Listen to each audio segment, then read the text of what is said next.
Welcome to the critic channel. நான் உங்கள் நண்பன் விஜய். இது எங்களோட முதல் வீடியோ. இன்னைக்கு நம்ம பார்க்க போற மூவி ரிவ்யூ லக்கி பாஸ்கர். என்ன ப்ரோ இப்பதான் லக்கி பாஸ்கருக்கே வந்திருக்கீங்க? நீ சொல்றது புரியுது. இது ஏற்கனவே பல பேர் அடிச்சு உடைச்ச ஃபர்னிச்சர் தான். பட் மூவி ரிவ்யூ நாங்கள் ஆரம்பிச்சும் போது என்ன கேட்டகரி எடுக்கலாம்னு யோசிச்சோம். நெட்ஃபிளிக்ஸ்ல எது டாப்ல இருக்குது, ஐ மீன் ட்ரெண்டிங்ல எது ஃபர்ஸ்ட்ல இருக்குன்னு பார்த்தோம். இன்னைக்கு லக்கி பாஸ்கர் தான் நெட்ஃபிளிக்ஸ் நம்பர் 1 மூவி. ஸோ அதையே எடுத்து பண்ணலான் இருக்கோம். ஸோ லக்கி பாஸ்கர் பத்தி சொல்லணும்னா, மூவின்னு பார்க்கும்போது நிறைய ஜானர்ஸ் இருக்கு. ஆக்ஷன், ரொமான்ஸ், காமெடி, இப்படி நிறைய ஜானர் சொல்லலாம். பட் எனக்கு ஒரு பர்டிகுலர் ஒரு ஜானர் பிடிக்கும். அது மணி ஜானர்.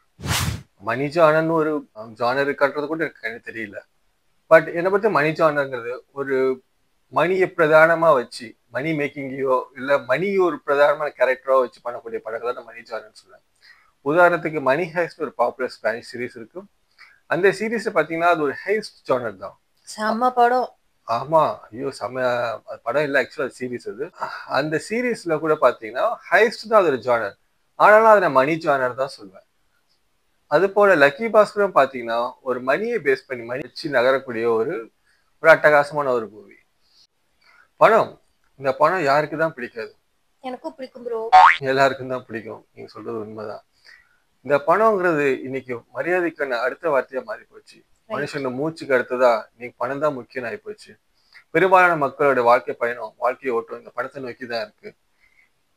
பணம் தான் மரியாதை முடிவான பிறகு அந்த பணத்தை தேடி போற பாதையில தன்னோட வாழ்க்கையை பணைய வச்சு ஒருத்தன் விளையாடுற விளையாட்டு தான் இந்த லக்கி பாஸ்கர்.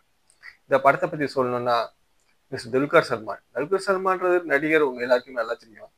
எல்லாரும் சொல்லுவாங்க நடிப்பு அசுரன், ஆக்டிங் அரக்கன் அப்படின்லாம். ஆனா நான் துல்கர் சல்மான் இந்த பேரை வச்சு சொல்ல போறது இல்லை. இவரோட ஆக்டிங் நீங்க பாத்தீங்கன்னா ஒரு காம் அண்ட் ஒரு ஜென்யூனான ஒரு ஆக்டிங் இருக்கும் இவர்கிட்ட. இந்த படத்தோட கேரக்டரை, அந்த பாஸ்கர்ங்கிற கேரக்டரை அவ்வளோ இயல்பா ரொம்ப ஒரு நீங்க அவர் பார்க்கும்போது அவர் அந்த கேரக்டரே வாழ்ந்திருக்கிற ஒரு அனுபவம் உங்களுக்கு கண்டிப்பா கிடைக்கும். ஸோ என்ன கேட்டீங்கன்னா சேட்டா அடிப்பூலி இந்த கேரக்டர். நீங்க அடுத்தது இந்த படத்துல நடிச்சிருக்க நடிகை மீனாட்சி சேஷாத்ரி. என்னது மீனாட்சி சேஷாத்ரியா? ப்ரோ அது Meenakshi Chaudhary bro. Okay okay sorry, Meenakshi Chaudhary. Meenakshi Chaudhary correct. Okay, Meenakshi Chaudhary Sesha confuse பண்றாங்க. அந்த பேர் ரொம்ப கன்ஃபியூசிங்கா இருக்குல்ல. ஏன்னா பழைய நடிகை ஒருத்தங்க இருந்தாங்க மீனாட்சி சேஷாத்ரின்னு, டூயட் படத்தெல்லாம் பார்த்துருப்பீங்க. எனக்கு சம்டைம்ஸ் அந்த நேம் கன்ஃபியூஸ் ஆகுது. Okay, me come to the point. Meenakshi Chaudhary இவங்க இந்த படத்துல ரொம்ப பிரமாதமா நடிச்சிருக்காங்க. வழக்கமா கேரியரோட ஸ்டார்டிங்ல ஒரு பையனுக்கு அம்மாவா நடிக்கிறதுக்கு ஒரு செம்ம தில்லு வேணும். அதுவும் மீனாட்சி சௌத்ரி இந்த படத்துல ஒரு பையனுக்கு அம்மாவும் நடிக்கிறது இல்லாம எந்த ஸ்கின் ஷோவும் இல்லாம ரொம்ப நல்லா நடிச்சிருக்காங்க. இந்த மிடில் கிளாஸ் ஏஜ் 2 மணி நேரம் நடிக்கக்கூடிய அந்த சீன்கள் எல்லாமே நமக்கு மீனாட்சி சௌத்ரி தெரியல, அந்த கேரக்டராகவே அவங்க நம்ம கண்ணில் தெரியுறாங்க. அதான் இந்த படத்துல ஒரு சர்ப்ரைஸ் எலமெண்ட் ராம்கி. ஆண்டனியா நடிக்கிற ராம்கி தான் இந்த படத்தோட பெரிய சர்ப்ரைஸ் பேக்கேஜ். அந்த ஒரு 80s 90s காலத்துலாம் பார்த்தீங்கன்னா ராமராஜன், முரளி, மோகன் இவங்கள மாதிரி இருந்த ஒரு பெரிய ஹிட் ஹீரோ லீக்ல இருந்தவர் தான் ராம்கி. காலேஜ் மூவியா, ரொமான்ஸ் மூவியா, கூப்பிடு ராம்கிங்கிற அளவுக்கு பல படங்கள், பல ஹிட் படங்கள் கொடுத்தவர். அதுக்கப்புறம் அவர் பல படங்கள் சரியா பண்ணல. சில கேரக்டர் வந்துட்டு போவாரு. பெரிய அளவுக்கு ஒரு இம்பாக்ட்ஃபுல்லான ஒரு மூவி அவர் பண்ணல. பட் ரொம்ப காலத்துக்கு அப்புறம் ஒரு செம்ம கேரக்டர் பண்ணியிருக்காரு. Ramki sir, welcome welcome back. ஆனாலும் சார், நீங்க இவ்வளவு காலத்துக்கு அப்புறமும் அப்படியே இருக்கீங்க. இது ஒரு பெரிய விஷயம். எப்படி நீங்க இருக்கீங்கன்னு கூட தெரியல.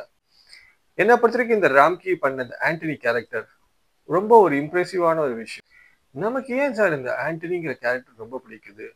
ஏன்னா ட்ரஸ்ட்ன்றதுதான் இந்த ஊர்ல இப்போதைக்கு இல்லவே இல்லையே. உண்மைங்க, நீங்க சொல்றது ரொம்ப கரெக்ட். இங்க ஒருத்தன் நல்லவனா இருந்தா அவன் எப்பயாவது ஏதோ ஒரு சந்தர்ப்பத்துல நம்மளை ஏமாத்திடுவாங்கிறத நம்ம மனசு நம்புது.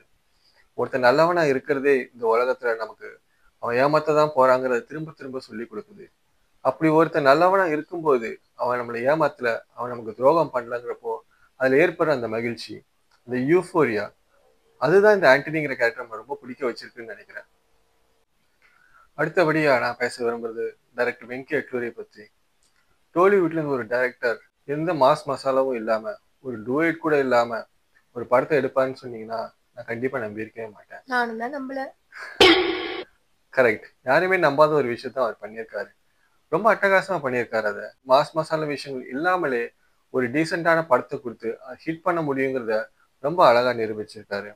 அது இல்லாம இந்த படத்தோட பிஜிஎம், ப்ரொடக்ஷன் டிசைன், எடிட்டிங் மித்த விஷயங்கள் எல்லாமே இந்த படத்துல ரொம்ப அற்புதமா வந்திருக்கு. ஆனா இது எல்லாமே இருந்து இந்த படம் ஒரு பர்ஃபெக்ட் படமா? இல்ல. எனக்கு சில விஷயங்கள்ல வந்து இந்த படத்துக்கு ஒரு சின்ன முரண்பாடுகள் இருக்கு. எஸ்பெஷலி லாஜிக் விஷயங்கள்ல. ஒரு படத்தை பார்க்கும்போது அதோட லாஜிக் விஷயம் பார்க்கக்கூடாதுன்னு நினைக்கிறவன் நான். ஏன்னா அது ஒரு கற்பனையான ஒரு விஷயம். ஒரு கற்பனையில நான் ஏன் லாஜிக் பார்க்கணும்? ஆனாலும் ஒரு மனுஷனோட வாழ்க்கையை பத்தி சொல்லும்போது சில லாஜிக் விஷயங்கள் தேவைப்படுது. ஒருவேளை ஒரு படம் எடுக்கும்போது அந்த படத்துல எடிட்டிங்னாலேயோ, படத்தோட பட்ஜெட்னாலேயோ, இல்ல படத்தோட லென்த்னாலேயோ சில காட்சிகள் நீக்கப்படலாம், தேவையில்லைன்னு சொல்லி தூக்கப்படலாம். 1990கள்ல 6,000 ரூபாய் சம்பளம் வாங்குற ஒருத்தருக்கு பணம் ஃபினான்ஷியல் கிரைசிஸ் வருதுன்னு சொல்றத வந்து என்னால அவ்வளவா நம்ப முடியல. 6,000 ரூபாங்கிறது 1990கள்ல மிகப்பெரிய சம்பளம். அவ்வளவு சம்பளம் வாங்குற ஒரு ஹீரோக்கு அவ்வளவு கஷ்டம் வருங்கிறது அது கொஞ்சம் ஏத்துக்கிறது கொஞ்சம் கஷ்டமா தான் இருக்கு. பிளஸ் காரை எடுத்துட்டு அந்த கோவா போற அந்த சீன், கார்ல போயிட்டு போலீஸை மாட்டிக்கிற சீன், அப்புறம் 100 கோடி ரூபாய் அந்த காலத்துல அதுவும் ஒரு சூட்கேஸ் எடுத்துட்டு போற விஷயம், இதெல்லாம் வந்து போற போக்குல அவங்க கதையை நகர்த்திட்டாங்க. இதெல்லாம் கொஞ்சம் அவங்க கவனம் செலுத்திருந்தாங்கன்னா இன்னும் இந்த படத்தோட அந்த கிரெடிபிலிட்டி ரொம்ப ஜாஸ்தியாக இருந்திருக்கும். அதுவும் இல்லாம ஒரு சின்ன பையன் தன்னால பர்த்டே கொண்டாட முடியலங்கிற அந்த எமோஷனை அதுக்கு கொடுத்துருக்க அந்த கவனத்தை சொல்ல டைரக்டர் செகண்ட் ஹாஃப்ல ஸ்கிரீன் பிளேல நிறைய லேக் இருக்கிறது ஏன் கவனிக்காம விட்டாருன்னு தெரியல. இதெல்லாம் சரி பண்ணியிருந்தா இந்த படம் இன்னும் ஒரு மிகப்பெரிய அனுபவமா இருந்திருக்கும். ஒரு பழமொழி சொல்லுவாங்க, தப்பு பண்ணா மாட்டிக்காது, மாட்டிக்கிற மாதிரி தான் தப்பு பண்ணாது. இந்த ஒரு பழமொழியை வச்சுதான் இந்த படத்தோட முழு கதையும் இயங்குது.